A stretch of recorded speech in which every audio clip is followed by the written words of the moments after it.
My dear friends, मेरे प्यारे बच्चों, आप सभी का स्वागत है मेरे चैनल गोयंका मैथ्स स्टडी में।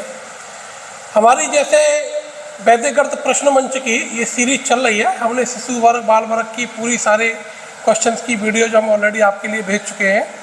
अभी तरुण वर्ग चल रहा है, किशोर वर्ग को हमने स्किप किया है क्योंकि पहले कई सारे क्षेत्रों से तरुण वर्ग की डिमांड आ रही है। और ये मेरी तरुण वर्ग के चक्र की चौथी वीडियो है जिसमें मैं आपके सामने प्रश्न क्रमांक 7 दो बिंदुओं से होकर जाने वाली रेखा का समीकरण। तो किन्हीं दो बिंदुओं के निर्देशांक होंगे। बिंदु धनात्मक भी हो सकते हैं, ऋणात्मक भी हो सकते हैं, एक धनात्मक एक ऋणात्मक भी हो सकता है। तो उस प्रश्न को कैसे सॉल्व करना ये हमको आना चाहिए। चूंकि ये मौखिक चक्र का प्रश्न है और 30 सेकंड का समय मिलता है, तो मैं यहाँ पर एक उदाहरण लेकर के आपको बताऊंगा और आपकी समझ में बहुत फटाफट से आएगा।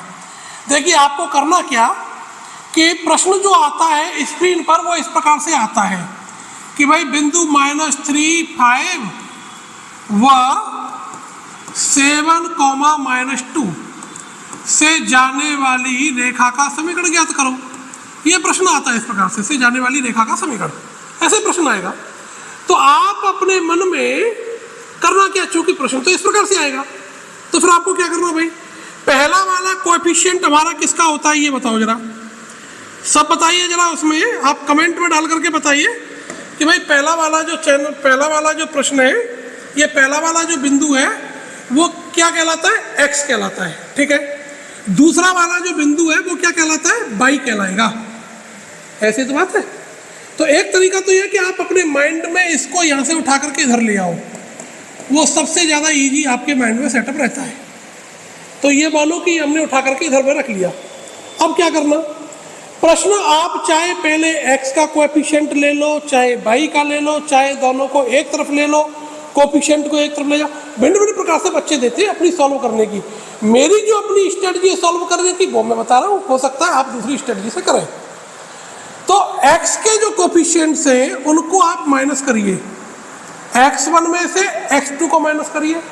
इतनी सी बात ध्यान में रखो, x1 में से x2 माइनस किया है तो यहाँ पर y1 में से y2 माइनस करना पड़ेगा। अगर आपने इसमें x2 में से x1 माइनस कर दिया तो यहाँ y2 में से y1 माइनस करना पड़ेगा। ये नहीं चलेगा कि x के लिए तो ये माइनस कर दिया, y के लिए ये माइनस कर दिया। ये इसमें आपको सावधानी रखनी पड़ेगी, अन्यथा आपका प्रश्न गलत हो जाएगा। कोएफिशिएंट सेम आ जाएगा लेकिन चिन्ह गलत हो जाएगा, और माइनस प्लस में ही सारा उत्तर का खेल होता है, ठीक है। चलिए, तो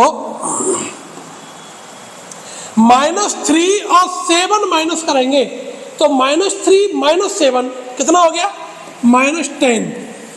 आपने किसको माइनस किया है, x के पॉइंट्स को। तो यहां जो ये माइनस होकर के आया है उसके साथ में आएगा आपका y। इतनी सी बात समझो, x के पॉइंट्स को माइनस करने पर क्या आ रहा है, y। अब लगा दो जी इजिकल टू, इतनी सी बात समझ में आ गई। अब कौन बचे जी, y के। तो 5 में से -2 को माइनस करोगे तो माइनस माइनस प्लस हो जाएगा, तो क्या आ गया, 7। आपने माइनस किए y के कोएफिशिएंट्स, तो यहां इसके साथ कौन आएगा, x। बात पकड़ में आ गई। x के पॉइंट्स को माइनस किया तो वो कोएफिशिएंट बनेगा y का, y के पॉइंट्स को माइनस किया तो वो कोएफिशिएंट बनेगा x का। अब क्या करना, अब ऊर्ध्व तिर्यक व्यायाम यानी क्रॉस मल्टीप्लिकेशन करेंगे। तो क्रॉस मल्टीप्लिकेशन में आपको क्या करना है जनाब, -3 का इंटू -2 में करेंगे तो कितना हो गया, 6। 7 का इंटू 35 में करेंगे तो कितना आया, 35। क्रॉस मल्टीप्लाई करने, लेफ्ट टू राइट चलेगा, ये ध्यान रखना। Left to right, up to down, ये चीज ध्यान रखनी। Up to down cross multiplication के लिए क्या करना, लेफ्ट टू राइट चलना। तो ये जो मल्टीप्लिकेशन आ रहे हैं इसमें से आपस में इनका सब्ट्रैक्शन करना। तो 6 में से 35 को माइनस किया, 6 में से 35 को हमने ये माइनस किया तो कितना आएगा, -29। वो लिख दो यहाँ पर, माइनस का आ रहा है तो माइनस लिख दो, प्लस का आ रहा है तो प्लस का लिख दो। इतनी सी बात समझ में आ गई। अब एक प्रश्न मैं आपको लिख करके दे रहा हूं जिसका उत्तर आप मुझे सॉल्व करके बताएंगे। -3 -5 8 प्लस का 5। इस प्रश्न का उत्तर आप मुझे कमेंट बॉक्स में छोड़ेंगे तो मैं समझूंगा आपको मेरी वीडियो समझ में आई। आप अभी तक आपने मेरी वीडियो को लाइक नहीं किया, सब्सक्राइब नहीं किया तो प्लीज़ लाइक करिए, सब्सक्राइब करिए मेरे चैनल को, अपने फ्रेंड्स के साथ शेयर कर दीजिए। तरुण वर्ग की तैयारी करिए, ढंग से करिए, मन से करिए और अखिल भारतीय क्षेत्र के मेले में आप मुझसे मिलिएगा। तब तक के लिए आप अपनी तैयारी करते रहो। स्वस्थ रहिए, मस्त रहिए। सभी के लिए राधे राधे।